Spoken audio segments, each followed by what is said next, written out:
In chapter 6 of The Great Gatsby, Gatsby tells Nick his big secret. He tells him that he is not actually named Jay Gatsby.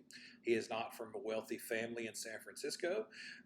Rather, he is the son of poor farmers in the Middle West, and his name is Gats. And he never thought of himself as being one of them. He's described as shiftless. Shiftless is a negative term.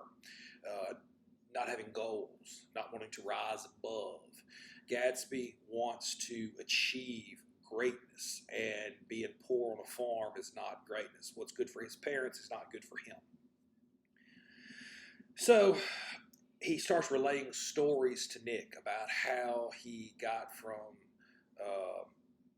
how he went from being poor to being rich without all the details. He tells him about his time working for this guy named Dan Cody and the hard work, etc., etc., etc. There's a passage here, and I've highlighted it in the book, and I'm going to post these as well. But it says, Gatsby's heart was in a constant turbulent riot, that the most grotesque and fantastic conceits haunted him in his bed at night. A universe of ineffable gaudiness spun itself out in his brain while the clock ticked on the washstand, and the moon soaked with wet light his tangled clothes upon the floor. Each night he added to the pattern of his fancies until drowsiness closed down upon some vivid scene with an oblivious embrace. For a while, these reveries provided an outlet for his imagination. They were a satisfactory hint of the unreality of reality, a promise that the rock of the world was founded securely on the fairy's wings.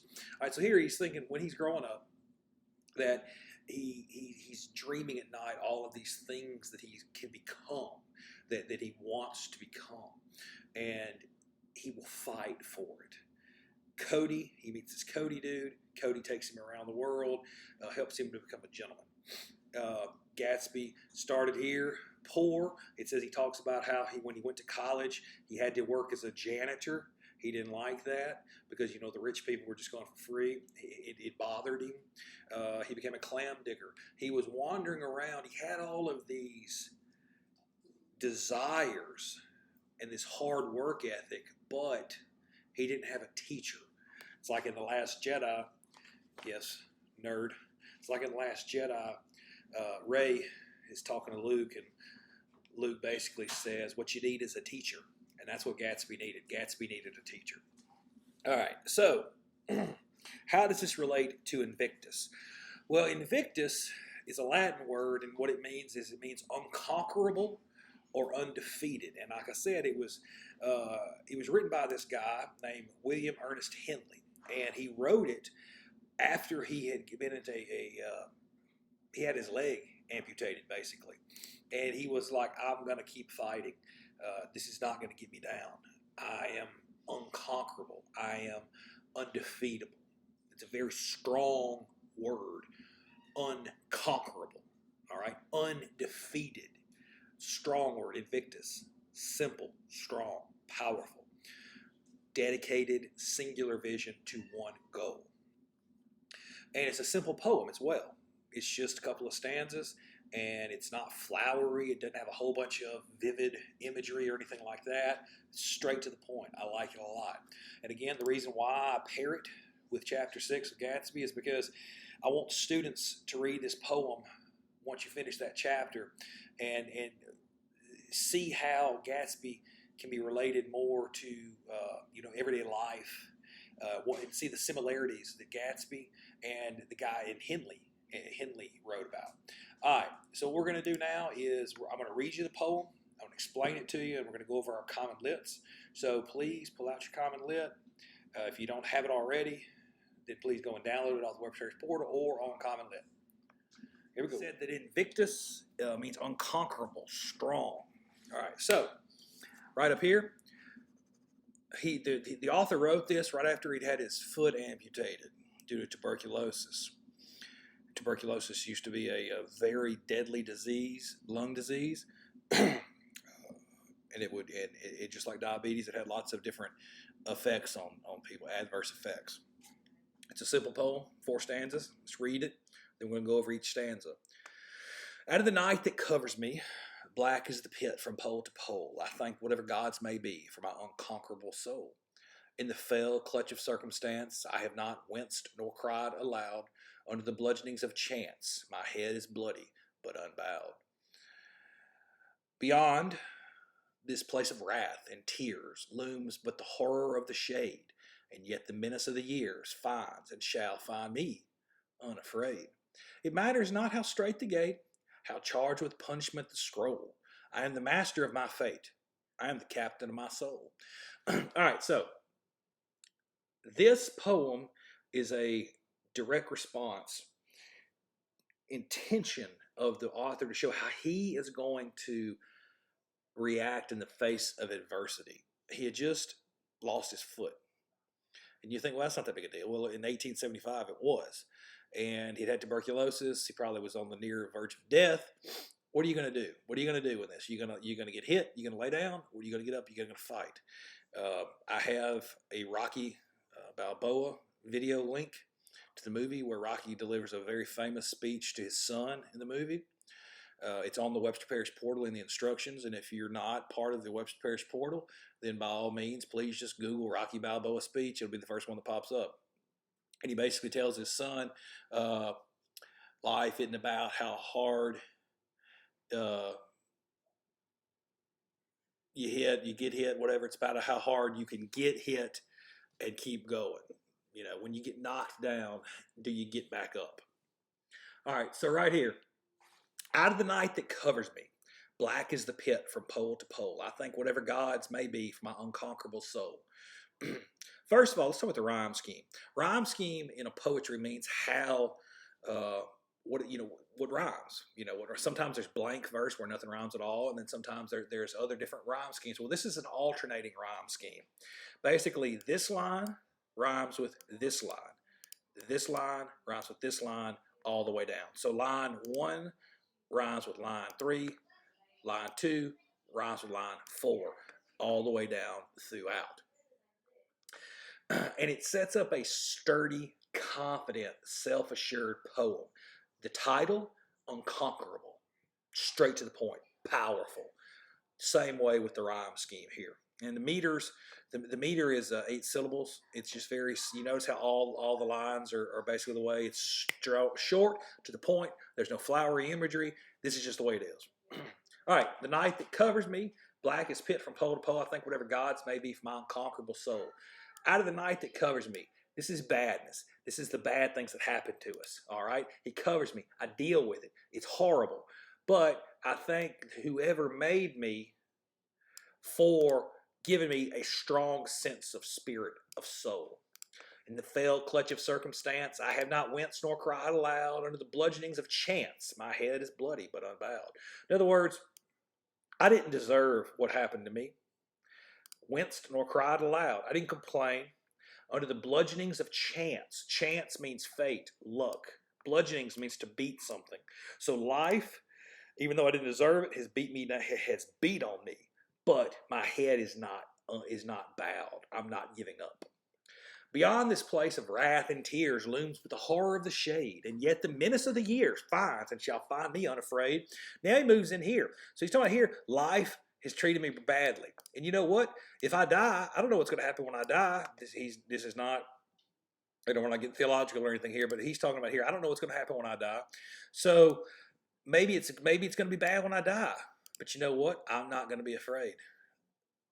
Beyond this place of wrath, in other words, beyond the earth where things are bad, and tears where we cry, looms, in other words, coming in front of us, the horror of the shade. Afterlife. I don't know what's going to happen. Shade means you can't see because he doesn't know what's going to happen. It's dark. It's murky. It's the undiscovered country from whence people go. Yet the menace of the years finds and shall find me unafraid. I'm not going to be afraid of it. I'm not going to be afraid in this life or in the next, is what he's saying. It matters not how strait the gate, how charged with punishments the scroll. I am the master of my fate. I am the captain of my soul. In this life or in the next, I'm going to be strong and I'm not going to be afraid. This is exactly what Gatsby does. How do you respond in the face of adversity? How did he respond? Dan Cody. How did he respond to his parents? How did he respond to those rich snobs at the hospital, at the college? Now, how is he responding about getting Daisy back? What's he doing? All right. Number one, which of the following best describes the central theme of the text? C, resilience is the ability to keep going and refuse to give up. Gatsby has one singular goal in life, to get Daisy. That's it. He's not going to give up. How does the poem's use of darkness and its imagery contribute to the overall text meaning? The answer is B. The poem describes night covering the speaker, symbolic of the adversity and or suffering he faces. 3, given the context of the poem, what does the title word Invictus mean? We said it already. C, undefeated. D, undefeated. Which of the following quotes best supports the answer to part A? The answer is A. I think whatever gods may be for my unconquerable soul. Down here, here's the discussion question. How does the poem's rhyme scheme and meter develop the tone? We talked about that earlier. It's alternating. It's very strong, very self-assured. It's simple to the point, just like the title, Invictus, unconquerable. These down here, these are your opinion. How do you think the author, oh Lord, how do you think the author would feel about receiving help from others? That's just your opinion. That's just something going in. What do you think? Would he say, I'm going to do all this all on my own? I don't know. What do you think you'd do? Is he saying to himself and to telling you that I don't need your help? That's just something you got to go into and decide on your own. All right. In the context of this poem, how does a person overcome adversity? What do you think? How do you overcome adversity? When something goes wrong in your life, how do you overcome it? How does he talk about overcoming it? Number 3, do you think it's a good or bad thing to rely on others in the face of adversity? Do it on your own or ask others to help you. Number 4, can we ever be truly independent? In other words, can you do everything in life on your own, or do you need help? Number 5, there seems to be some tension in this text. The author claims to control his own life, yet he is subjected to cruelty of chance and feels threatened by the future. Discuss this tension. According to the author, how can we be the master of our fate when there are circumstances beyond our control? These are just deep, thoughtful questions. There's no real right or wrong answer to that. It's just whatever you think. These are supposed to provoke discussion and thought. In a classroom setting, these would promote discussion in a Socratic seminar type session or in a shoulder partner or group. Do you believe that people can truly be the master of their fate? Is there really no such thing as destiny, etc.? All right. Chapter 6 is over with on the Great Gatsby. If you have not read it, please get yourself a copy. And if you can't, please listen to the YouTube links that I provided on the portal. If you don't have the portal, please go to YouTube and search for Great Gatsby Audio. It'll pull up chapter by chapter.